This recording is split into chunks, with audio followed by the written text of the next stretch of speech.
बिस्मिल्लाहिर्रहमानिर्रहीम अस्सलाम वालेकुम। मैं आपका मेज़बान समी इब्राहिम और आप हमारा सोशल मीडिया देख रहे हैं। आज 5 अगस्त है, बुधवार, सुबह का वक्त है और मैं इस्लामाबाद से आपसे मुखातिब हूँ। आज धूप निकली हुई है और बादल ज़्यादा नहीं है, लगता है कि दिन गर्म होगा। पिछले चंद दिन तो बहुत अच्छे गुज़रे। बड़ा अच्छा मौसम रहा, बारिश भी हुई, लेकिन बहरहाल मानसून है अब। देखते हैं कैसा आज होता है, लेकिन अभी तक की जो हमें नज़र आ रहा है उसमें गर्मी शदीद हो गया है आज इस्लामाबाद में। ज़रा ख़बरों पे नज़र डालते हैं और वैसे तो बहुत सारी ख़बरें हैं, लेकिन जो इम्पोर्टेंट पॉलिटिकल स्टोरीज़ हैं वो दो हैं। एक पेशावर में पीटीआई का जलसा, जिसमें सोहेल अफरीदी वज़ीर आला आज कोई प्लान देंगे, इमरान खान की रिहाई के लिए कोई लाहेअमल देंगे, बताएंगे कि पीटीआई कैसे आगे निकलेगी, कैसे मूव करेगी। तमाम नज़रें उस पर हैं। कुछ हमें भी, मेरी भी कुछ लोगों से बात हुई है, कुछ अंदाज़ा है कि वो क्या कहने वाले हैं, वो आपसे शेयर करेंगे। लेकिन जो मैं वीलॉग का आगाज़ कर रहा हूँ वो उसी खबर पे कर रहा हूँ जो पिछले 4-5 दिनों से नून लीग और पीपल्स पार्टी के लिए मसला बनी हुई। मोहसिन नकवी साहब का बयान, जिसमें उन्होंने एक तो छोटे सूबे बनाने की बात की और उसकी बुनियाद बताई कि गवर्नेंस जो है वो काबू में नहीं है। और उसमें उन्होंने शहबाज शरीफ और मरीम नवाज़ साहबा जो गुफ्तगू की, दो लोगों का हवाला दिया कि उनकी जो परफॉर्मेंस है, एक्नॉलेज किया कि वो काम कर रहे हैं, एक्नॉलेज किया कि वो चीज़ों को आगे लेके जा रहे हैं, लेकिन ये कहा कि जो कुछ वो कर रहे हैं वो नतायज नहीं ला सकते, आवाम की ज़िंदगियों में तब्दीली नहीं आ सकती, तो इसलिए ये सिस्टम कोलैप्स कर गया।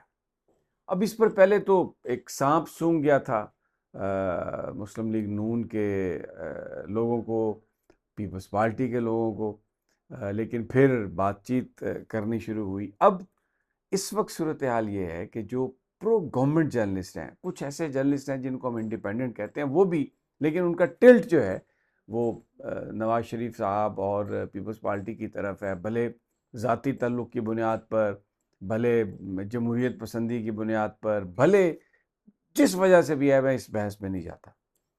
वो अब ये कह रहे हैं कि जी शायद मोहसिन नकवी साहब ने जो गुफ्तगू की उसमें सूबों के क़याम की तो बात थी, लेकिन जो शहबाज शरीफ साहब की गवर्नेंस और मरीम साहबा की गवर्नेंस के बारे में जो उन्होंने बात कही, वो थोड़ा ज़्यादा बात कह दी है।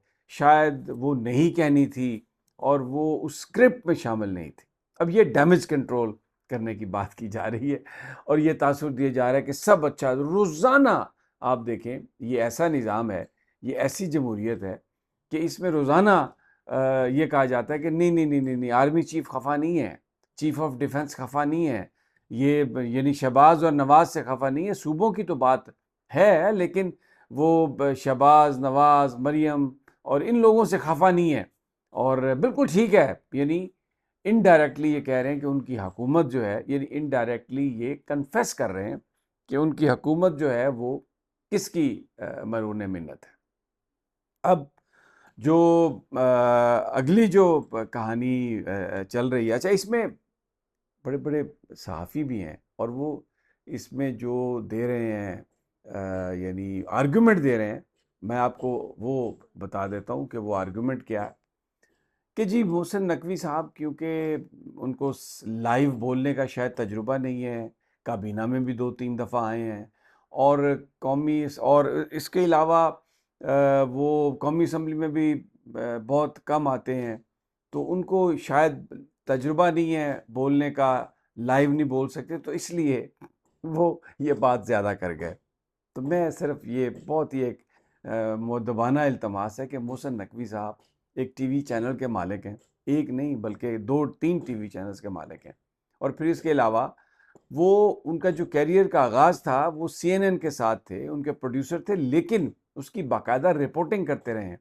तो मोहसिन नकवी साहब के बारे में ये कहना कि उन्हें अल्फाज की जो चुभन है या अल्फाज की जो तेज़ी है उसका अंदाज़ा नहीं है, या उन्होंने क्या बात करनी है और क्या नहीं करनी उसका उन्हें अंदाज़ा नहीं, तो ये वो जो लोग ये बात करते हैं, मैं ये कहूँगा कि अहमकों की जन्नत में रहते हैं और ये एक इंतहाई कमज़ोर ये आर्गुमेंट है।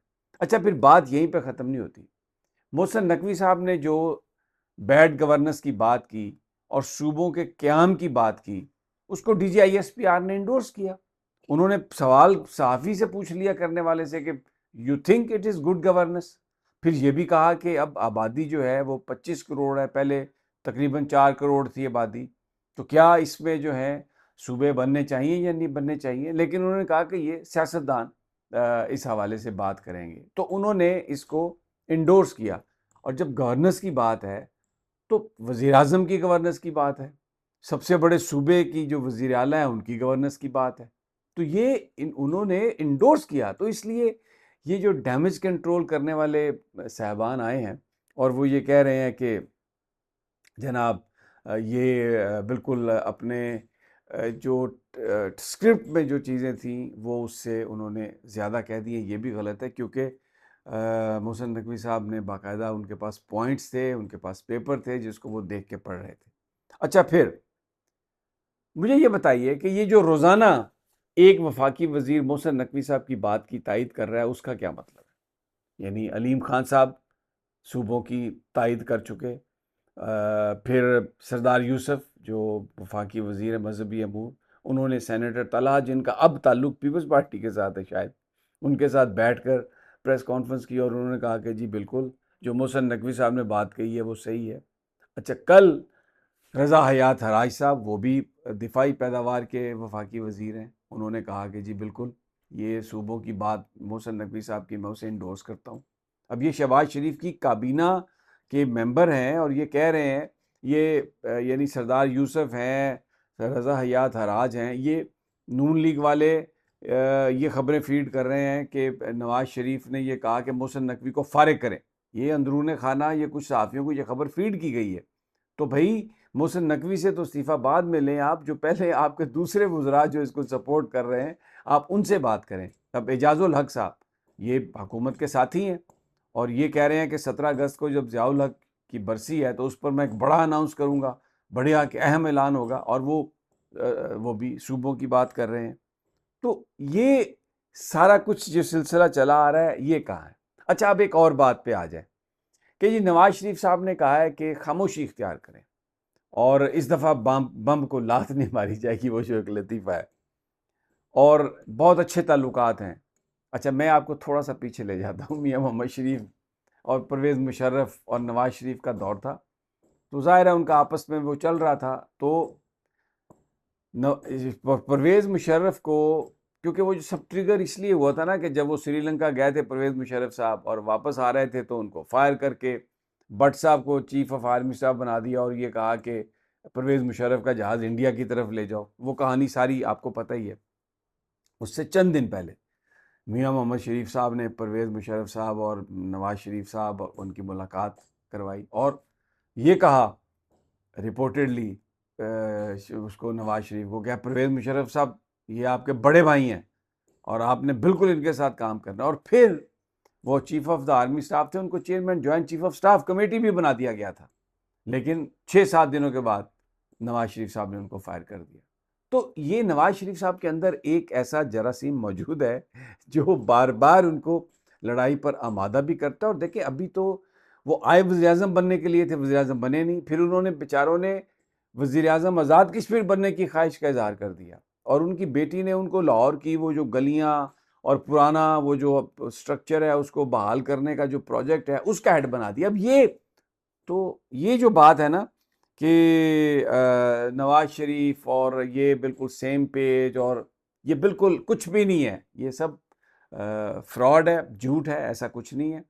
और ये काम जो है वो शुरू है, और ये जो एक खुशामदाना और ये जो एक डैमेज कंट्रोल करने के लिए उस मीडिया पर जो इनके पास है, यानी ये कहना कि जी ये मीडिया ने कोई ऐसा रोल प्ले किया है, ये सारे का सारा मीडिया एस्टेब्लिशमेंट के कंट्रोल में है। सीधी सी बात है, उस दिन हर चैनल को कहा गया था कि आपने तकरीर जो है वो चलानी है और इसकी मोहसिन नकवी साहब की। अच्छा, हो सकता है लोअर लेवल पे बहुत सारे लोगों को ना पता हो कि मोहसिन साहब का, इसमें नकवी साहब का आज कंटेंट क्या होगा, लेकिन जिनको नहीं पता, बस उनको नहीं बताना मकसूद था, और उनका स्टेटस ऐसा है कि उन्हें नहीं पता चलना था। तो इसलिए उनकी जो बात है ना कि जो नहीं नहीं सब ठीक है और ये ऐसा होना चाहिए था और ये ऐसा हो गया, अहमकों की जन्नत में रह रहे हैं। और मैं जो बेहतरीन जो एक अवार्ड मिला है अब बिलावल भुट्टो साहब को कि टिकटॉकर स्टार है, जैसे उन्होंने बात की है, मैं वैसे उनकी बात से ज़हनी तौर पर मुत्तफिक हूँ कि ये टिकटॉक जो है ये अब टाइम उल्टी गिनती शुरू है, और ये अब ज़्यादा दिनों की बात नहीं है, ये आपके सामने आ जाएगी। इसलिए कि अभी तक क्यों नहीं वापस लिया बयान मोहसिन नकवी साहब ने, अगर वो उनका बयान गलत था। उनकी मुलाकात भी हुई है शहबाज शरीफ से, तो ये जितना मर्जी कहें ड्रामा के जी कोई जवाब नहीं देना, ये रोज़ाना राना सनाउल्लाह किसको जवाब दे रहा है, क्या जवाब दे रहा है, ख्वाजा आसिफ किसको जवाब दे रहा है? आपने जवाब देने के लिए अब पहले पूरी एक फौज थी, अब 2 बंदे रख लिए, तो इससे आप लोगों को बेवकूफ़ नहीं बना सकते। अब आ जाएँ 5 अगस्त आज। सुहेल अफरीदी साहब जो हैं उनका जलसा उन्होंने पेशावर में रखा है और इमरान खान साहब के लिए कोई लाहेमल देंगे। जो मेरी इत्तलात है, देखें, मुझे नहीं लगता कि आज भी कोई सुहेल अफरीदी कोई ऐसा पैगाम देंगे जिसमें जो पीटीआई के वर्कर्स को काबिल कबूल हो। पीटीआई के वर्कर्स को तो काबिल कबूल ये होगा कि आप ऐलान करें कि अगले 5-10 दिनों में आप पूरे पाकिस्तान में तहरीक चलाने वाले हैं, सड़कों पे आप निकलेंगे। जो इमरान खान ने कहा, इमरान खान ने कभी धरने का नहीं कहा, इस्लामाबाद आने का नहीं कहा अभी, और उन्होंने कहा है कि आप स्ट्रीट मूवमेंट चलाएँ, आप हर शहर में निकलें। तो अब देखते हैं कि क्या उसमें वो करते हैं, लेकिन जो जो मुझे लगता है कि वो शायद फिर कोई लंबी तारीख दें, और अगर उन्होंने लंबी तारीख दी तो ये उनके लिए अच्छी खबर नहीं होगी, इसलिए कि अब पीटीआई के वर्कर्स जो हैं उन्होंने ये समझ लिया है कि जिस तरह कश्मीर में रेजिस्टेंस हुई है, जिस तरह दूसरी जगहों पे, तो अब वक्त है कि इमरान खान के लिए वो किया जाए, क्योंकि जेल में इमरान खान की हालत ठीक नहीं है, वो बीमार हैं, रिपोर्टेडली उनका ब्लड प्रेशर ठीक नहीं है, और रिपोर्टेडली उनको जेल के हॉस्पिटल में भी रखा गया है कई दिन। तो लेकिन फिर भी उनका ब्लड प्रेशर काबू में नहीं आया, और ये जो क्लॉटिंग है ये इसकी वजह ब्लड प्रेशर भी हो सकती है, जो आंख में उनकी क्लॉटिंग हुई। तो अब अगर कोई लॉलीपॉप दिया सुहेल अफरीदी ने आज, तो वो तो लोग उसको एक्सेप्ट नहीं करेंगे, और ये भी हो सकता है कि अगर उन्होंने कोई सही ऐलान नहीं किया तो जलसे के अंदर ही उनके खिलाफ नारे लगना शुरू हो जाएं, क्योंकि लोग, मेरी जिन पीटीआई के वर्करों से बात हुई है, वो कह रहे हैं कि enough is enough. Let's see कि वो क्या करते हैं, उनका ऐलान कैसा ऐलान है। बहरहाल आज इम्पोर्टेंट यही चीज़ें थी, बाकी ईरान और अमेरिका और बहुत सारी चीज़ें हैं, पीपल्स पार्टी की भी बहुत सारी चीज़ें हैं, लेकिन बहरहाल अगली वीडियो तक आप इजाज़त दीजिए। अल्लाह ने